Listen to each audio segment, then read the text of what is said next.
has come kind of clear for me somewhat that conspiracy theories were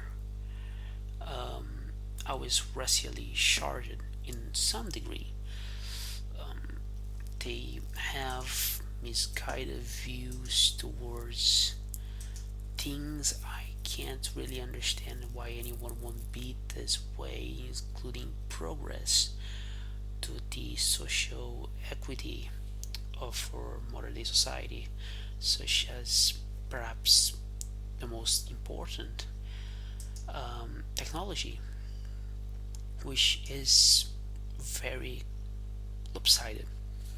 When I look at how they relate to technology, how they're criticizing technology, then I look back on how they criticize it and ironically vilified um, issues concerning racism and a lot of the times the holding class that kind of created a major problem as far as my perspective goes, because you are now criticizing and somewhat justifying the things that you did not like before. For instance, racism seems to be fine because the right wing has died in certain points of view in modern society. The liberal way of life has caught on, and that I wonder quite a lot how this change came to be. I look at this transition is pretty alarming. You look at David Icke, for example, and how, yes, his theories were always fantastic and they never made the greatest logical sense. Um, but the issue here is that perhaps you can take for granted some of what he said in the past simply because we as a human race, especially in a lower social class, are isolated and debased from the way the rich people really worked, specifically at the time when he said things such as the reptilian theory through the sort of 80s, 90s, and 2000s. So it is loony, not saying it isn't, but it's an interesting view. I see that at the time in the 90s or the 80s, specifically the 90s, there was a lot of detachment to the way things were going. The American political system became the basis to help an understanding from the regular population's place, or the economic way of life shifted into a full Americanization and mass capitalism for the entire world. The entire globe was a capitalistic structure, and that shifted the way the world operated, because now you didn't have the communist threat to build any sort of ethos into the scale of politics. So it kind of became more so about pure left-wing politics. And in long story short, you look at conspiracy theory back then and what it is now, and then you look even about in the 50s and 60s, 70s, maybe 80s, it shifted. First, it was about, I mean, if you look way back, it was originally about Jewish world order. And I'm sorry, I kind of need to backtrack that a bit. That statement is incorrect because actually it should be noted that in the 19th century, conspiracy theories were all about the factor of Russia and major empires possibly going around fighting one another, and there was beliefs that Germany and the Russian Empire would essentially go ahead and collapse and collide with the French and the English, which happened. Um, but then we went from that point of view that the Illuminati control everything, and then it became the Jewish question, the massive racism against the Jewish people, and following that, it became the massive stigma of the black, or sort of say African American case, the many racist points of view that persuaded most of the political recourse in the 40s, 50s, and 60s in America, that is the United States. So it's sort of interesting to note those ideas, because I get the feeling, and that's my honest feeling, my honest reaction, that every single political treatise you can kind of devise to maybe fake your standing with the status quo is what always happens for individuals like, say, Alex Jones, Varl Vikernes, say, David Icke. I cannot get some from the top of my head that really did that before. Maybe even Charles Manson I can mention, because in the 60s and 70s he was a hippie that was a loony as well, and he also went on the side of essentially the anti-Jewish feelings and the right-wing point of view. Right, he was on that mindset. So my perspective on the issue at hand with conspiracy theory is I was a sort of almost a reaction to how society is going, but ironically, being a reaction, it's pretty much based on that cultural recurrence, or the cultural way that it always is going forward. Ironically, they take this forward and they try to make it backwards, if it makes any sense.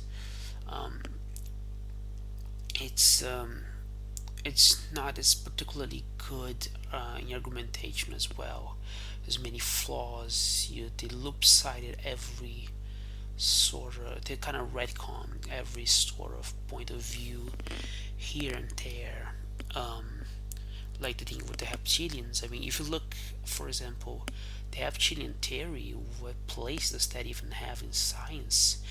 Might be an interesting idea, but then you connect Anunnaki, you connect several different alien planets that don't really exist, because or universe. You can debate about this shit as being a planet as much as you want, it being far away from us. That's why we haven't seen it. You can debate that. But in our Milky Way, we have, if I'm not mistaken, we have Mercury, Venus, Earth, Mars,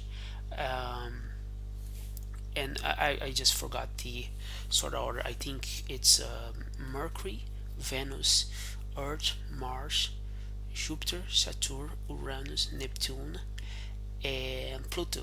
I think that's it, if I'm not mistaken. I haven't kind of rekindled the planets on my head for a while now. I memorized it then, but I don't really recall them 100%. But if you take, like, the case in point, if you take the sort of conspiracy theory point of view, that is lopsided.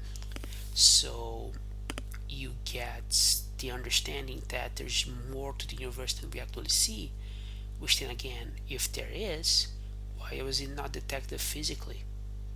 You want to put a status quo saying that an inquiry, should I say, that says this is the uniform way that things work. What you don't see exists, right? But you have a case here, because science only is based on that front. the front that what we see we need to analyze and examine, and it becomes scientific. We know it exists, the scientific method that is. But you're forgetting the way and the logic that it goes into it, because you're putting the fantasy aspect in there. If you're gonna say to me, for example, that dinosaurs were sentient beings in some other dimension, and they actually have the fortitude and the right to actually go and invade our planet from another dimension, isn't the factor that different dimensions aren't they correlating to one another constantly? I mean, if you look at different visions, different goggles and whatnot, that can be a different dimension in itself because you're seeing from another lens, right? That's how this sort of works from my understanding of science. Um, and It's lopsided, it's problematic in quite a lot of aspects to me to sort of understand really, but it seems to me as a conclusion to the entire topic that, going back to the original point, conspiracy theorists don't really make the best of senses because they're sensationalists. They care about selling you a view of the story that is their point of view, much like a politician or a businessman. They don't really concerned with the truth in any way, shape, or form. They're concerned with selling their misguided ideas from what they project into the world. Um, and the human world, as a matter of fact, that we speak of, is dominated by a need to not only exchange information, that's important, but it's also created and creating the belief that as things become valid, they might very well become invalid quickly in whatever is done, and it doesn't matter what it is. If it's a theory, if it's a point of view, if it's religion, if it's an evil topic, a good topic, it doesn't matter. People and society can invalidate that with numbers if they take it for granted. So the way things go, and here's why I shouldn't say it's sensationalism, because in quite a large aspect they are actually creating something to try to devalue the way things are going into their occurrence. And that is a major point that should be emphasized. It is they're debasing the logic that shouldn't have been taken for granted at this point by society, but it didn't, for so many years and decades at this point. Like, it feels that our society is not 100% mature to the idea that whatever you do becomes invalid eventually. You see popular actors in one decade, and then past 2 to 3 decades, if they didn't play up with the exchange rules of the world, they will become completely invalid. They'll become destitute in a lot of aspects of, not destitute of money, but destitute of importance. Case in point, Arnold Schwarzenegger or Hulk Hogan is exactly that issue. And I feel that maybe sensationalizing things in their current logic might be just what you won't get from a conspiracy theorist or a politician, because that's how they sell their product, so to speak, right? They need to sell the books, they need to sell the shows, they need to sell the tickets for the lectures they go to, or their bills, their parties. Everything that they sort of can, they will actually use in such a way to misconstruct what the real truth is. And the real truth is not a lot of times subjective to the population or the way things go. It just doesn't work like that. The truth is uniform to what is good or what is bad. Society dictates only what it chooses to do, and in that front, conspiracy theories fail because they happen to be portraying the bad from the good. so to speak. So that's my 2 cents.